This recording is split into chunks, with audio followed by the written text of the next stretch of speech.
tercera y última parte de por qué no soy judío.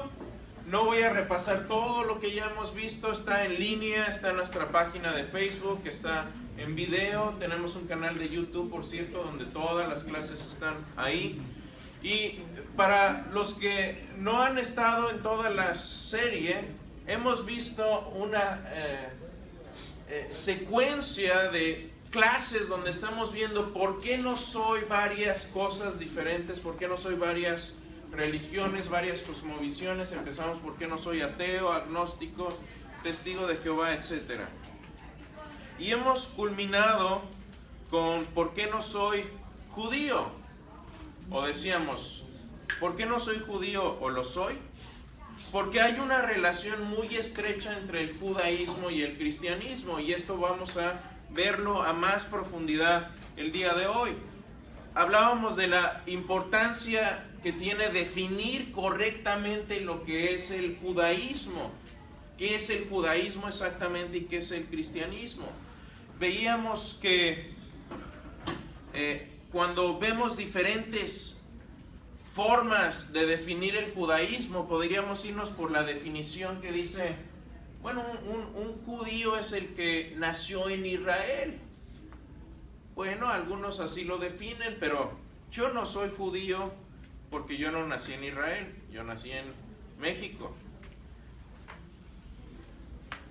Podríamos decir, bueno, a lo mejor yo soy judío cultural porque me gustan las costumbres judías, voy y hago un bar mitzvah cuando mi hijo cumpla los 13 años para decirle a la sociedad que ya es adulto, es como la quinceañera para nosotros. Oye, ellos tienen un bar mitzvah, es una ceremonia de iniciación, es decir, se inicia el joven en su vida adulta, ya no es un niño, ya es un adulto. Pero yo tampoco soy judío cultural, yo me como mis tacos de carnitas a veces los domingos o los sábados, o cuando me ofrezcan, de hecho. Decíamos que es un judío genético, hay tal cosa como un judío genético, hay una línea genética. Decíamos, sí, la descendencia de Abraham, cuando sale de Ur y empieza a tener descendencia, esa es la línea genética de del judaísmo, que en aquel tiempo todavía no era judaísmo, lo hablamos en las clases anteriores. El judaísmo sale ya después de que se dividen los reinos en norte y sur, y queda el reino del sur como el reino de donde sale Judá. Y hablábamos también del judaísmo religioso y preguntábamos, bueno, ¿soy judío en el sentido de la religión judía o no? Voy a hacer un paréntesis aquí. Voy a hablar de un tema controvertido porque esa es una espina que a veces tengo en el zapato. Y no me lo tomen a mal, creo que mucha gente dice esto de manera bien intencionada, pero creo que es incorrecto. Mucha gente dice, el cristianismo no es una religión, es una relación. Ok, déjenme repetir, el cristianismo no es una religión, es una relación. ¿Están de acuerdo? Más o menos. Es ambas, gracias, es ambas. Es como decir, yo no soy hombre, soy esposo. No, soy ambas. Soy hombre y soy esposo porque estoy casado. El cristianismo también es una religión, pero es una religión correcta. Por eso estamos viendo esta serie. ¿Cuál es la correcta y cuál es la incorrecta? Ahora, muchas religiones tienen algunas cosas correctas acerca de Dios. Pero la cuestión aquí es, ¿cuál es la que explica de mejor manera toda la experiencia humana y todo lo que vemos en el universo? Eso es lo importante. Entonces, a ver, segunda pregunta relacionada con esto. ¿Jesús tenía religión o no? Era judío. Él tenía y respetaba toda la ley. Y vamos a ver ahora qué dijo Jesús acerca de la ley. Entonces Jesús, no se puede entender Jesús si no se entiende el judaísmo. ¿Estamos claros con eso? Y eso es en lo que se va a enfocar esta clase del día de hoy. Veíamos que hay diferentes tipos de judíos y vimos que Maimónides, que fue uno de los grandes rabinos en la época medieval, hablaba de 13 preceptos que debía cumplir un judío, y lo recorrimos toda la clase pasada, las últimas 2 clases. ¿Y qué concluimos? Salvo algún detalle dentro de alguna de estas, estamos muy de acuerdo en lo que dijo don Maimónides, ¿sí o no? Entonces, en ese sentido, ¿quiere decir que somos judíos también? Bueno, vamos a ahondar un poco más en esto, porque en un sentido sí lo somos y en otro no lo somos. Vamos a ver qué quiere decir esto un poco. Veíamos que en el siglo I había varias líneas de diferente judaísmo. Pablo, perteneciente a los fariseos, con Gamaliel su maestro. Los saduceos, que solo tomaban la Torá, no creían en la resurrección al final de los muertos, y eran más los que estaban metidos en la grilla y la política también. Tienes a los esenios, que ellos eran separatistas y dijeron: no, estas líneas judías ya se corrompieron, vámonos a hacer nuestro propio judaísmo como debe ser, y se separan, y son de donde nos vienen los rollos del Mar Muerto. Y había otra secta que consideraban, a ver, si hubiéramos estado en el siglo I preguntando ¿quiénes son los cristianos? Bueno, pues son los nazarenos, y son una secta del judaísmo. ¿Por qué? Porque ellos consideraban que los cristianos salieron del judaísmo. Entonces tenemos todas estas líneas, pero si nosotros tomáramos hoy, por cierto, ya cambié a iPhone. Si se preguntaba a alguien, siempre he estado con Android, con Samsung, por cierto. Ya lo regalé, me dolió regalarlo. Pero quiero decir que estoy muy contento con el iPhone. Es una buena pieza de tecnología.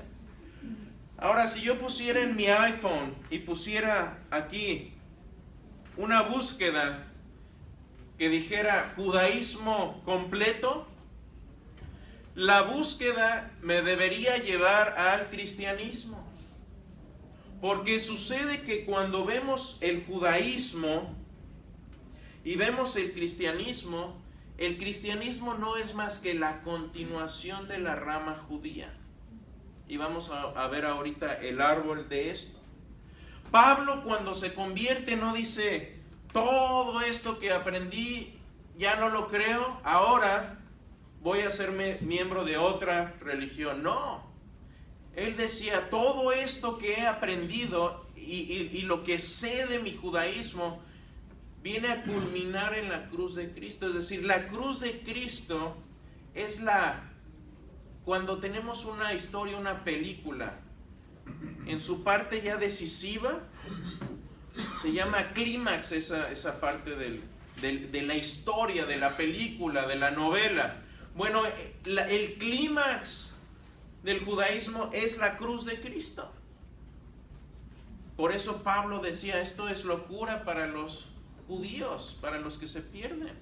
No lo entendían, no entendían cómo es posible que el Mesías fuera un Mesías crucificado. Pero esto es a lo que nos debe llevar. El judaísmo siempre ha sido una fe preñada de la promesa que va a venir el Mesías.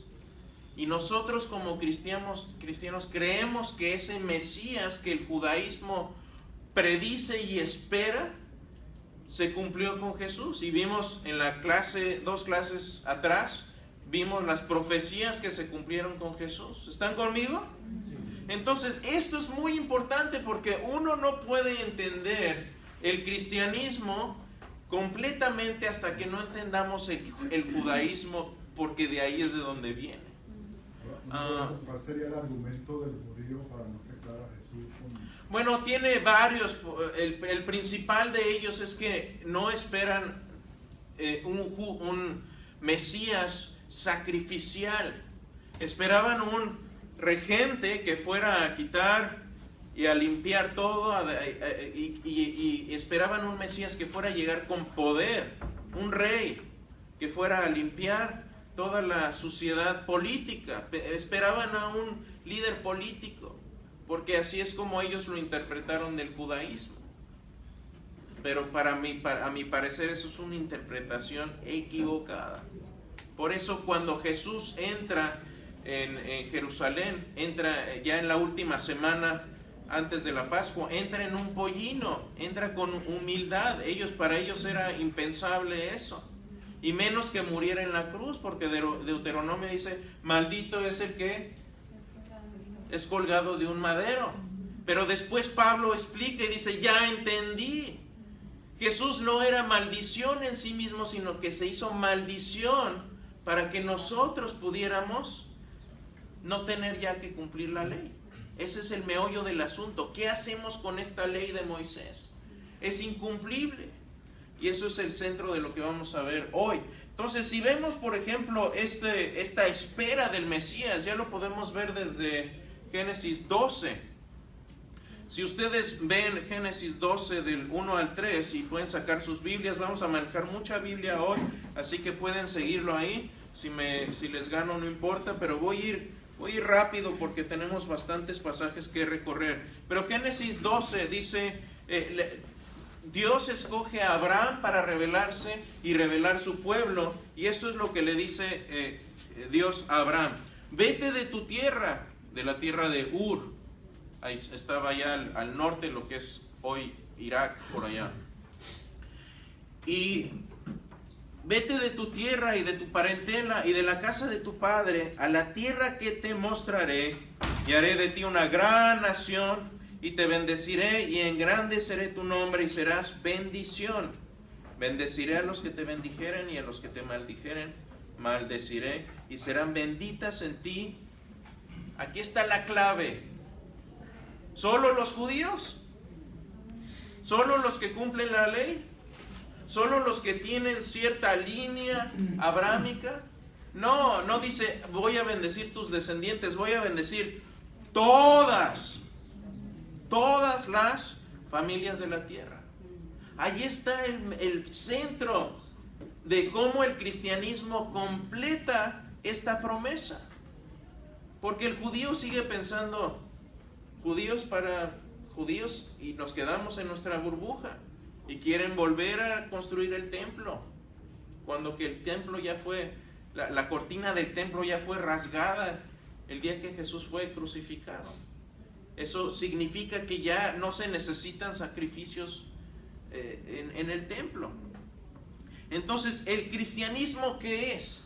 El cristianismo no es más que decir, creo en estas promesas judías acerca del Mesías, y creo que Jesús es el que cumple esas promesas. ¿Se dan cuenta?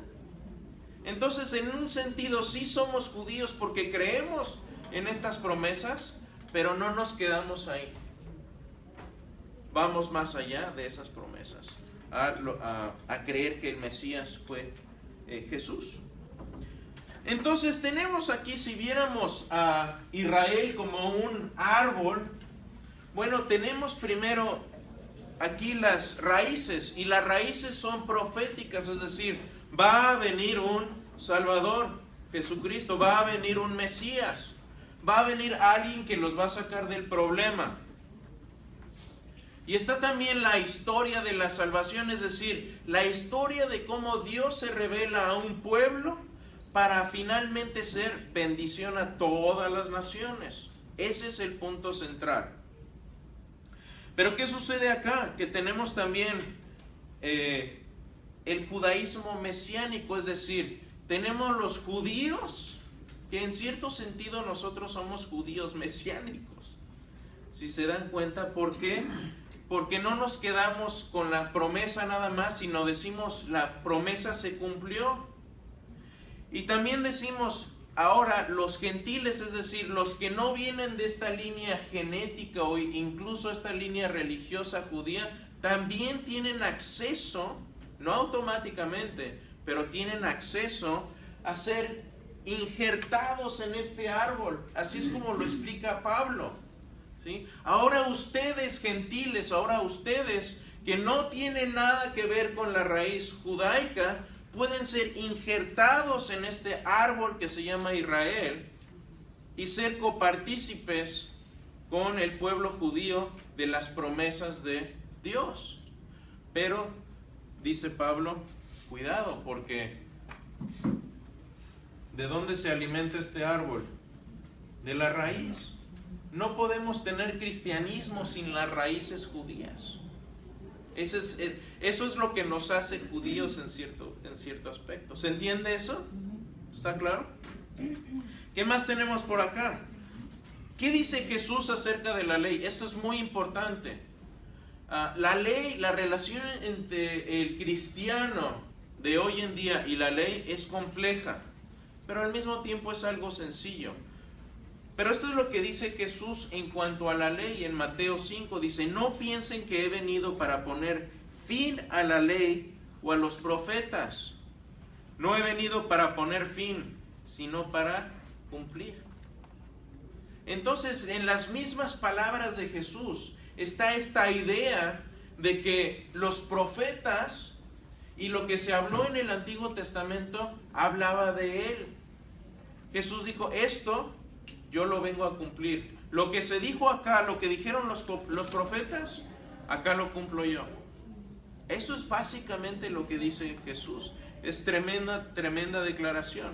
Entonces no pone fin a la ley, sino que viene a cumplirla. ¿De dónde empieza esto? Bueno, desde que pecaron Adán y Eva. Tenemos en Génesis 3:15, estábamos hablando, Abner y yo ahorita, lo que es el protoevangelio. Proto quiere decir el evangelio primitivo en su forma más no revelada, es decir, todavía no tenemos la revelación completa de lo que es el evangelio, pero ya tenemos indicios de lo que Dios va a hacer.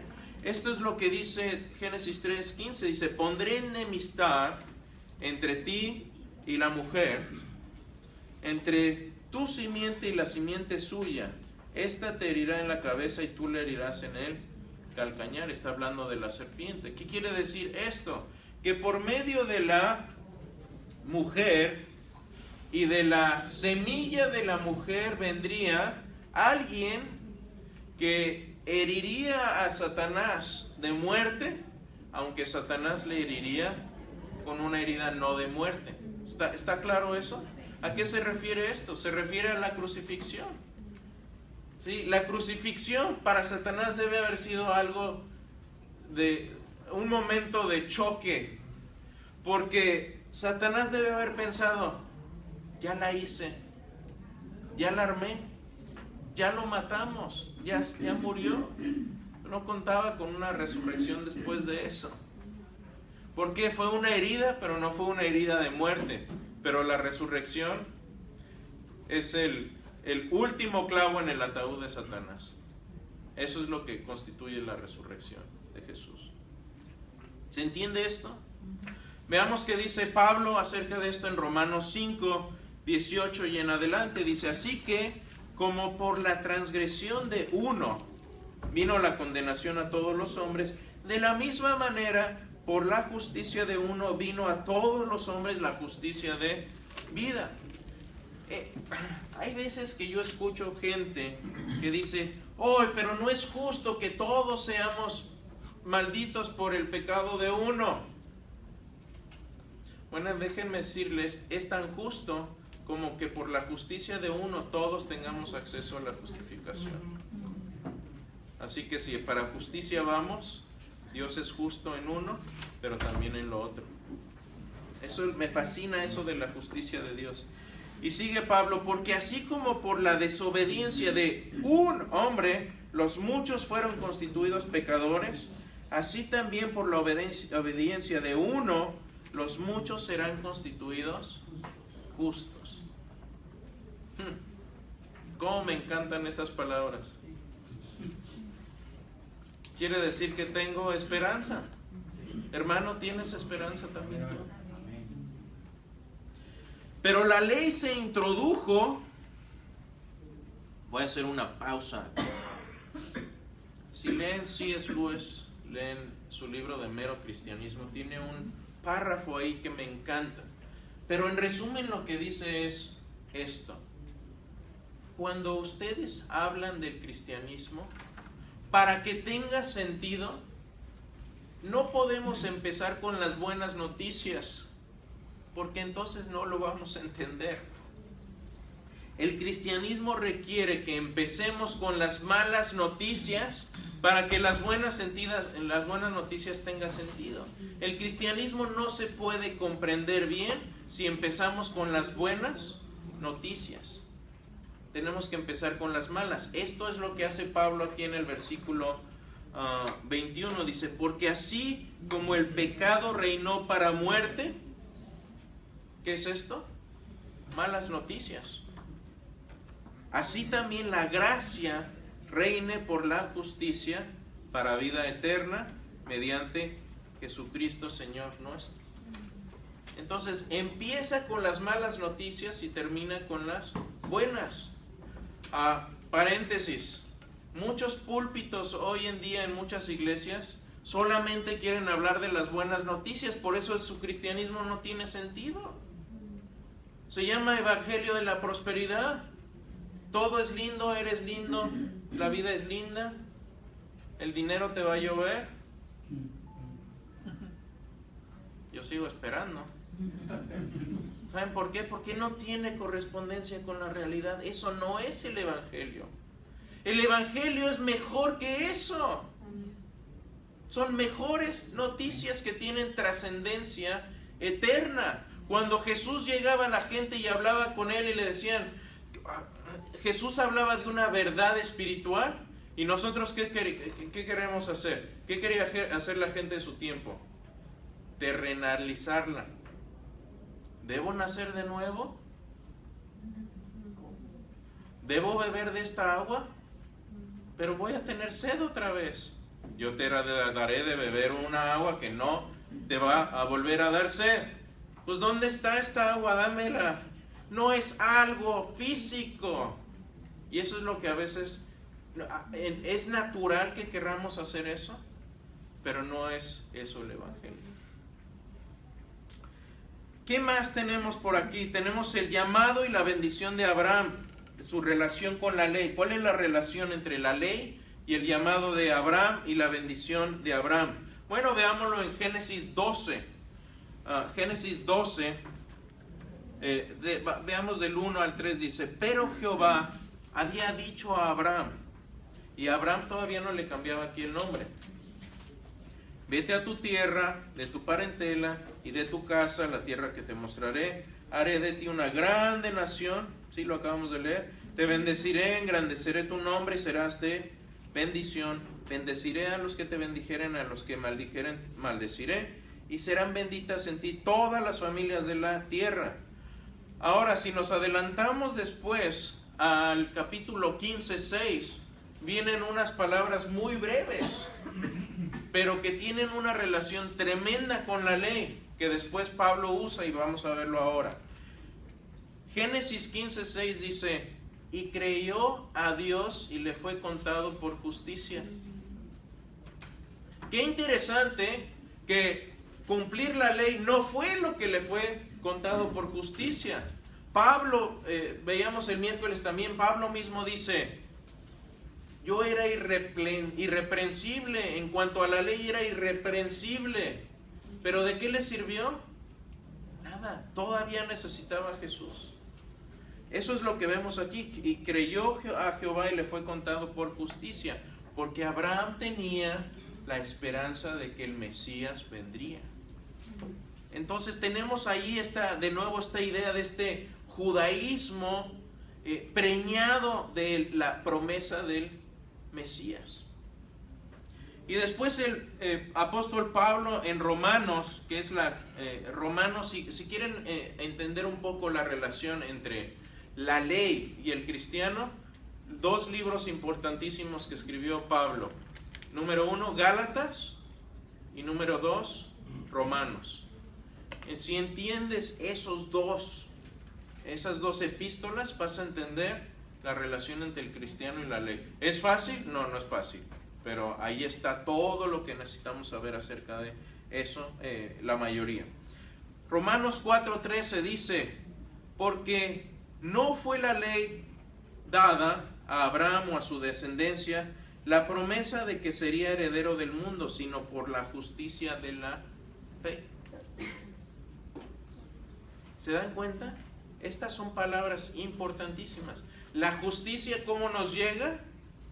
¿Por cumplir la ley? No, nos llega por la fe, por confiar en las promesas de Dios. Por cierto, ¿qué es la fe?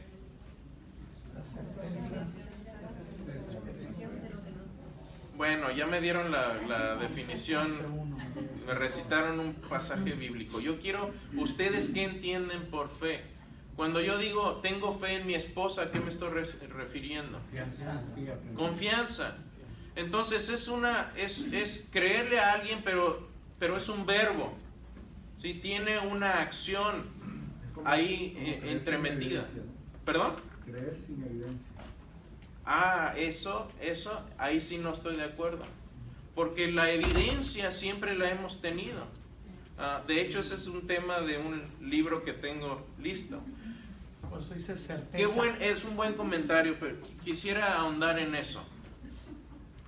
Si yo no tengo evidencia para algo, ¿debería creerlo? Hemos estado viendo una serie de cosmovisiones, ¿sí? Por ejemplo, vimos algo de Buda. ¿Qué evidencia tenemos de que el budismo es verdadero? Prácticamente nada. Entonces yo creo que el budismo es falso, por eso no soy budista. Ahora, si yo no tuviera evidencia del cristianismo, no sería cristiano. Voy a hablar de eso la próxima clase un poco más a profundidad. Y voy a hablar de la evidencia que tenemos de la resurrección. Aquí un ejemplo nada más. ¿Ustedes creen que si Pablo nunca hubiera tenido un encuentro con Jesús, se hubiera convertido? No. Porque Pablo habría dicho, no hay evidencia de que su Mesías es el Mesías que predicen los profetas. No lo voy a creer. Pero ¿qué sucede? Que tuvo un encuentro con Jesús, lo vio directamente y dijo, ok, este hombre sí resucitó. Tengo evidencia porque lo estoy viendo. Lo correcto y lo lógico es que yo analice todo por eso, yo creo que por eso se fue. Pablo dice en Gálatas que se fue 3 años, se aisló 3 años después de este encuentro con Jesús. Y yo creo, y esto es especulación mía, yo lo que creo es que él estaba reanalizando su teología y viendo que cómo encaja esta experiencia que tuve con Jesús con lo que me enseñó mi mentor Gamaliel. ¿Cómo encaja? Y yo creo que es cuando Pablo regresa y dice, ya entendí. Y eso es lo que escribe. ¿Sí? Pastor, ¿y qué pasa en el caso de Tomás? Habían testigos, las testificales de los discípulos. Tomás es un ejemplo que me encanta, porque te voy a decir algo. Tenía los testigos. Tomás no solamente tuvo evidencia, tuvo muchísima evidencia porque vio a Jesús hacer milagros. Entonces, el problema de Tomás era un hiperescepticismo. Cuando llega y le dice, yo no voy a creer al menos que se me aparezca. A ver, muchos amigos ateos hacen lo mismo. Yo no voy a creer hasta que se me aparezca aquí. Bueno, es el mismo problema que tenía Tomás, porque Tomás dice, no voy a creer hasta que se me aparezca aquí. Jesús se le aparece y le dice, ¿qué ole? Métele acá. Entonces lo que le dice Jesús es un regaño. No le dice, uy, qué bueno que eres escéptico. No, voy a parafrasear lo que Jesús le hubiera dicho si hubiera sido yo. Esto es lo que le habría dicho, Tomás, ¿en serio? ¿Quieres meter las manos? ¿No me viste hacer milagros? ¿No me viste levantar muertos? ¿No me viste sanar cojos, sanar lepras, sanar ciegos, echar demonios? ¿No viste cómo hice todas estas cosas? ¿Y no te bastó? Ok, dale, entra. Es un regaño, no es una virtud. porque lo que ya tenía Tomás era suficiente para creer, pero él rechazó todo lo que ya había visto de Jesús y dijo, hasta que yo no vea. No le fue suficiente el testimonio de sus amigos y compañeros que le estaban diciendo, lo que Jesús dijo, eso lo hizo. Dijo, hasta que no lo vea. Jesús, ¿qué hace? Ok, dale. Necio, pero bueno. Pastor, y leí por ahí que, no sé, esto no lo corroboro, pero porque necesito estudiar más, pero los evangelios de Tomás, de lo que leí, no forman parte de la Biblia por la misma incredulidad de él, no sé. No, en realidad el evangelio de Tomás no forma parte del canon, porque no existía en el siglo I, fue escrito mucho después, fue escrito en el siglo II, y no fue escrito por Tomás, fue escrito por alguien que dijo, un seudónimo, tomó y dijo, soy Tomás, y aquí está el evangelio de Tomás, pero sabemos que, a ver, ¿por qué sabemos que no era un evangelio que estaba en circulación? Porque ninguno de los apóstoles lo cita. Por eso no está en los cánones, pero buena pregunta, ¿sí? Entonces sigamos, buenas preguntas, pero sigamos con esto. Relacionado también con la ley, Abraham e Isaac, cuando Jesús muere como cordero, está haciendo un eco de lo que sucedió cuando Dios le dice, Abraham, toma tu hijo de la promesa y sacrifícalo. Muchos dicen, uy, mira Dios, ¿cómo le manda a hacer eso? Sí, lo que no ven es que hay tantos paralelos entre la historia del sacrificio de Isaac y el sacrificio de Cristo. Uno no se completó, el otro sí se completó. Isaac lleva la madera para ser sacrificado, Jesús lleva la madera para ser sacrificado. Está el cordero, se sacrifica en lugar de la descendencia de Isaac. No solo Isaac, sino toda la descendencia. Los paralelos son sin número. Ahora, mi argumento es este. Abraham tenía una relación con Dios y sabía que pasara lo que pasara, Dios es un Dios que resucita muertos. Así que, si Dios lo hubiera hecho, de todos modos habría cumplido su promesa de traerle descendencia, porque así lo dijo y así fue que lo hizo. Veamos Génesis 22, 14, dice, y llamó a Abraham el nombre de aquel lugar, Jehová proveerá, al final de la historia. Por tanto se le dice hoy, el monte de Jehová será provisto, y precisamente es en el mismo monte donde se construye el templo, donde se hacen los sacrificios, y finalmente es el templo que es destruido, y cuando Jesús muere, se rasga el templo señalando que la ley ya no es la forma en que nosotros tenemos acceso a Dios, sino por la fe. De hecho, nunca ha sido así. ¿Y qué explica después Pablo en Romanos 3, 23? Leamos hasta el 26. Dice, por cuanto, ahí va de nuevo, ¿se acuerdan el tema de las malas noticias? Primero, así que cuando les preguntan, te tengo buenas noticias y malas noticias, ¿qué van a contestar? Las malas primero. Eso es lo bíblico. Se los dejo así. Romanos 3:23. Por cuanto todos pecaron y están destituidos de la gloria de Dios, siendo justificados gratuitamente por su gracia mediante la redención que es en Cristo Jesús. Esa palabra redención, es decir, rescate, es un rescate de algo que se había perdido. A quien Dios puso como ahí va la palabra dominguera, propiciación. Esta es una palabra muy judaica, es decir, ¿cómo me pongo a cuentas yo con un Dios con el que me he enemistado? Eso es lo que hace esta palabra propiciación. Dios puso como propiciación, es decir, la forma en que nosotros nos volvemos a poner en relación correcta con Dios, dice, por medio de la fe en su sangre para manifestar su justicia a causa de haber pasado por alto en su paciencia los pecados pasados. Hermanos, ya saben, cuando su esposa les llame a una junta de propiciación, ya saben a qué le están tirando.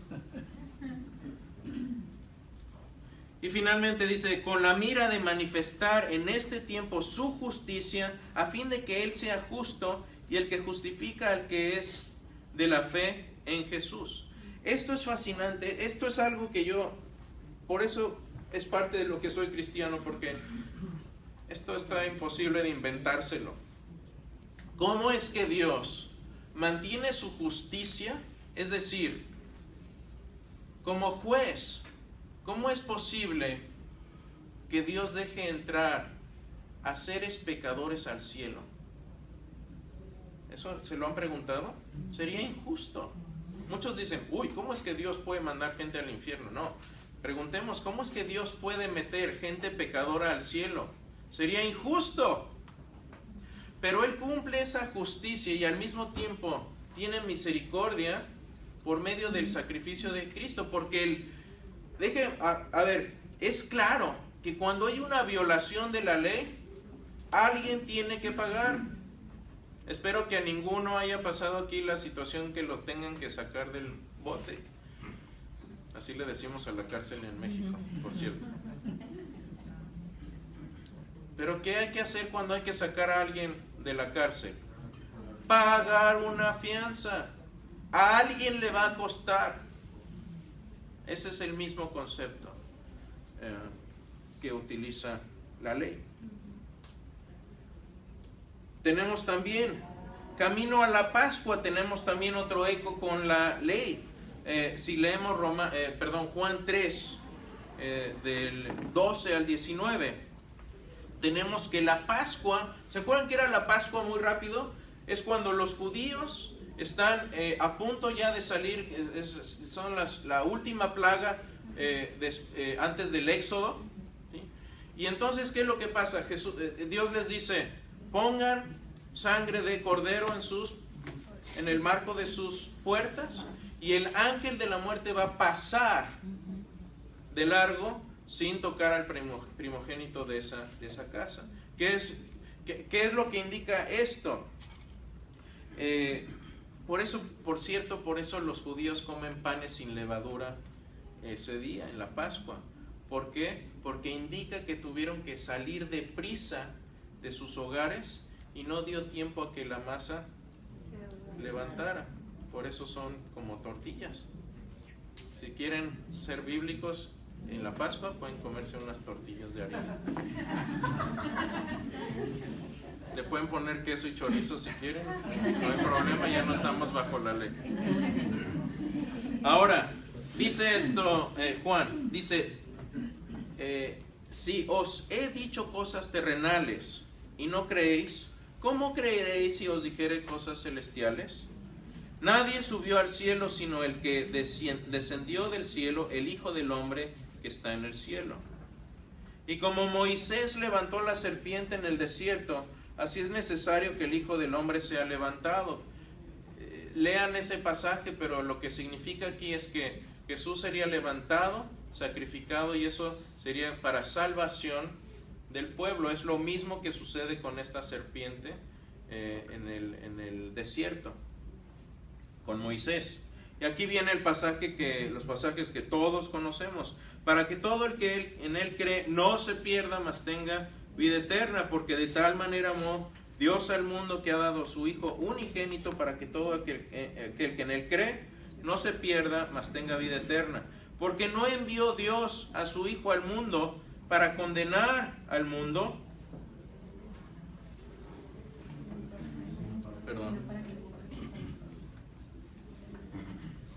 sino para que el mundo sea salvo por él. El que en él cree no es condenado, pero el que no cree ya ha sido condenado porque no ha creído en el nombre del unigénito Hijo de Dios. Y esta es la condenación, que la luz vino al mundo y los hombres amaron más las tinieblas que la luz, porque sus obras eran malas. Entonces no es de que Dios manda a la gente al infierno. Uy, Dios, no. Uno se va solito. C.S. Lewis decía, las puertas del infierno se cierran por dentro. Creo que tenía razón. Este es parte de lo que hace Dios. Entonces, esa es la relación con la Pascua. Tenemos otra fiesta importante de los judíos. ¿Han oído de la fiesta de Sukkot? es una fiesta, se le llama también la fiesta de los tabernáculos. Y esta es una fiesta que dura, bueno, en aquel tiempo duraba 7 días. Ahora algunos lo celebran 8 días más o menos. Pero había 2 rituales importantes. Había 2 rituales, uno con agua y otro con fuego. El primer ritual consistía en que el sumo sacerdote iba a la pileta de Siloé, a la fuente de Siloé, tomaba agua y la derramaba en el templo, y también ponían 2 hogueras muy brillantes toda la noche. Y esto significaba que vendría un Mesías que sanaría la tierra, que daría agua de beber al pueblo y que también alumbraría al pueblo. Y aquí esto viene en Zacarías 14, del 6 al 8, si lo quieren buscar. Dice: acontecerá que en ese día no habrá luz clara ni oscura. Será un día, el cual es conocido de Jehová, que no será ni día ni noche, pero sucederá que al caer la tarde habrá luz. Acontecerá también en aquel día que saldrán de Jerusalén aguas vivas. Esto viene en Zacarías, aguas vivas, la mitad de ellas hacia el mar oriental y la mitad hacia el mar occidental, en verano y en invierno, es decir, para todos lados y en todo tiempo. ¿Qué eco tiene esto? Cumplimiento de esta parte de la ley con Juan. Veamos qué dijo Jesús en Juan 7:38. El que cree en mí, como dice la Escritura. Está citando a Escritura. ¿Qué Escritura? Zacarías dice: el que cree en mí, como dice la Escritura, de su interior correrán ríos de agua viva. Vida eterna. En Juan 8:12 dice esto: otra vez Jesús les habló diciendo: yo soy la luz del mundo. ¿Ven el tema del agua y la luz? Yo soy la luz del mundo. El que me sigue no andará en tinieblas, sino que tendrá la luz de la vida. Preciosos pasajes. Eso es lo que representa entonces esta fiesta de Sucot, o la fiesta de los tabernáculos, y tiene su cumplimiento otra vez en el Mesías. La ley cumplida en el Mesías, el tema del cristianismo. Yom Kippur es el día de la expiación. Todo esto lo pueden leer en Levítico 16 y pueden ver qué relación tiene esto con Hebreos. Pero se tomaban 2 animales, un cabrito y un cordero, y los 2 eran sacrificados. Y la idea primordial de esto es que se toma un animal puro, inocente, y se sacrifica para expiar los pecados del pueblo, que fue exactamente lo que pasó con Jesús. Tenemos todos estos ecos de la ley cumplidos en Cristo. Yo no entiendo cómo un judío hoy no puede ver todos estos paralelos y decir: wow, todo esto apunta a Cristo. Es como tener un montón de señales y todas apuntan a una persona, y tú por acá, ¿dónde está? Es como cuando preguntamos: ¿alguien ha visto mis lentes? Mis lentes, no los encuentro. Mejor me los pongo porque si no, no los veo. Pero esa es la idea. Esa es la idea del cumplimiento de la ley en Cristo. Así que cuando vemos todos estos pasajes, y todavía quisiera eventualmente completar la serie del Antiguo Testamento que iniciamos, y lo quiero hacer esto antes de que veamos incluso los evangelios, porque creo que cuando vemos los evangelios se entienden mucho mejor cuando ya estudiamos el Antiguo Testamento.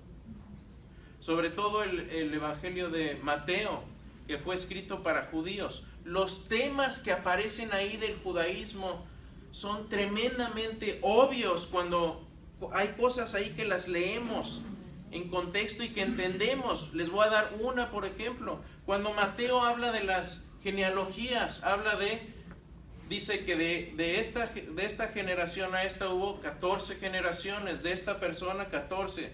El número 14 representa el nombre de David. cuando se transporta el nombre de David del hebreo DVD y se suman tomando en cuenta la posición que toma cada una de esas letras en el alfabeto hebreo, uno es 4, otro 6 y el otro es 4. 4 y 6, 10 y 4, 14. El judío que leyera esa genealogía tendría claro que el que escribió el Evangelio está escribiendo un mensaje críptico para los judíos diciendo: este Jesús del que estoy hablando es hijo de David, descendiente de David. No solo la genealogía lo muestra, sino que te lo estoy diciendo en manera que un judío lo entienda. Entonces, cuando pensamos en el judaísmo en relación al cristianismo, es simplemente la continuación. Es como decir, aquí está el judaísmo, pero no termina ahí. No termina en el último libro del Antiguo Testamento, sino que continúa por acá. ¿Sí? ¿Están conmigo? ¿Algún comentario hasta aquí? ¿Pregunta? Porque ya es la última parte de lo que vamos a ver de judaísmo. A ver, otra persona que no sea Ricardo. Antes. ¿Alguien? Bueno, tengo una duda que no se ha dicho todavía. Sí, sí. Que vemos que la estrella de David es símbolo del judaísmo, pero en la parte que yo he leído no aparece la descripción de una estrella de 6 puntas ni nada de eso.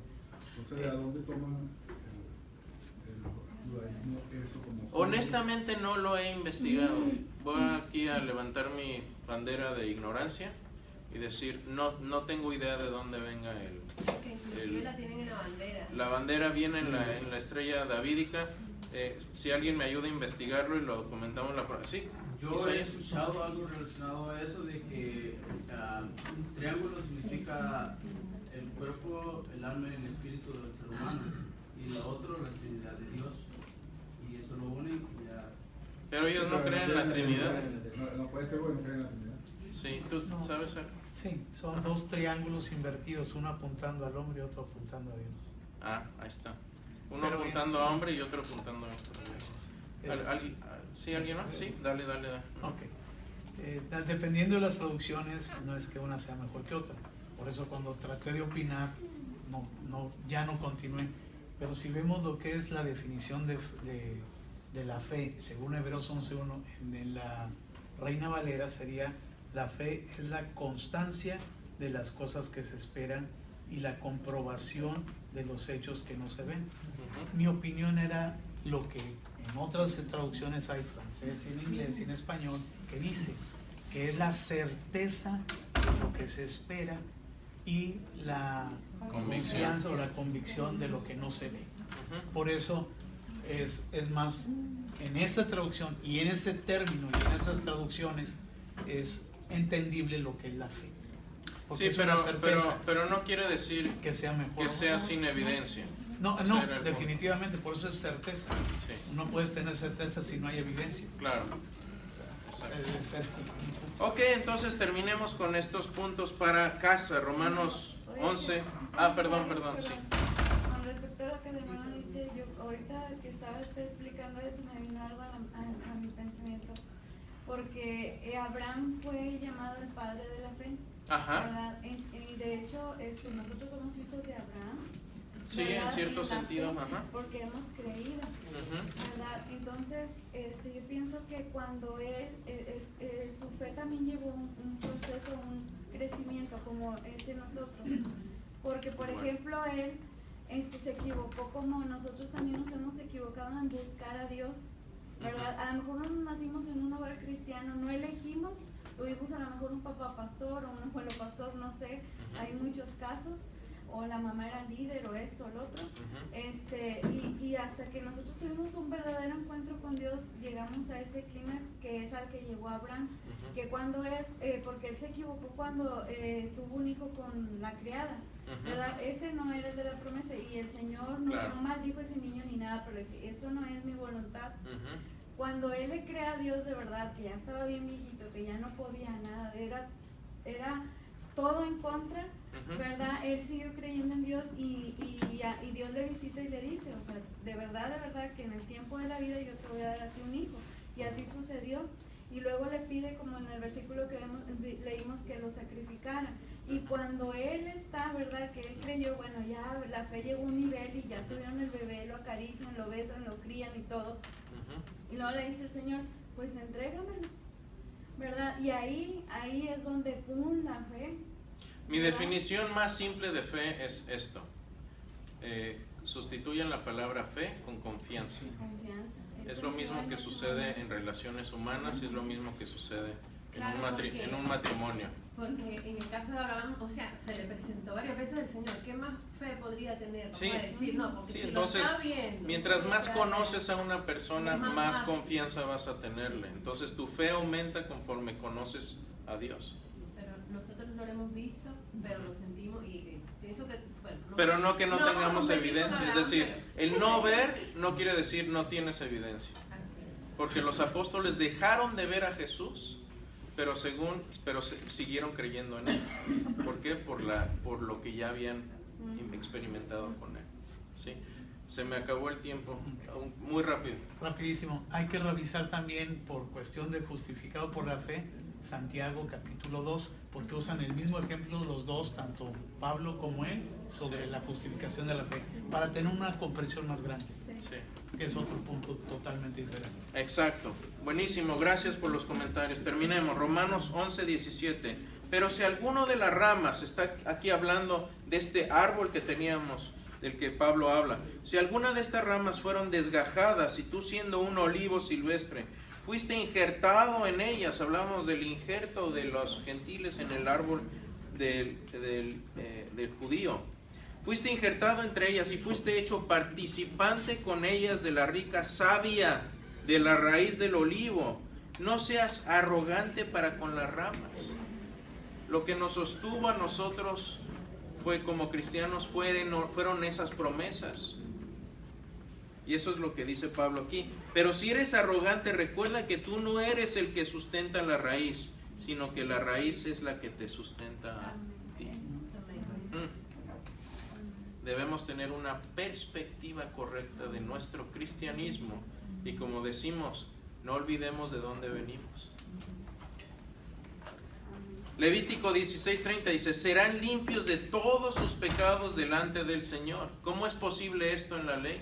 No es posible porque nadie puede cumplir la ley. Y esto viene en Levítico de todos lugares. ¿Cómo se cumple esto? Jesús. En Cristo.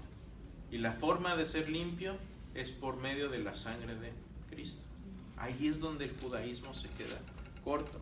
Y finalmente Génesis 15:16 lo vimos. Y Abraham creyó en el Señor y eso le fue reconocido por justicia. La Reina Valera dice: eso le fue contado por justicia. Y ahí es donde está nuestra fe, en Cristo el Mesías.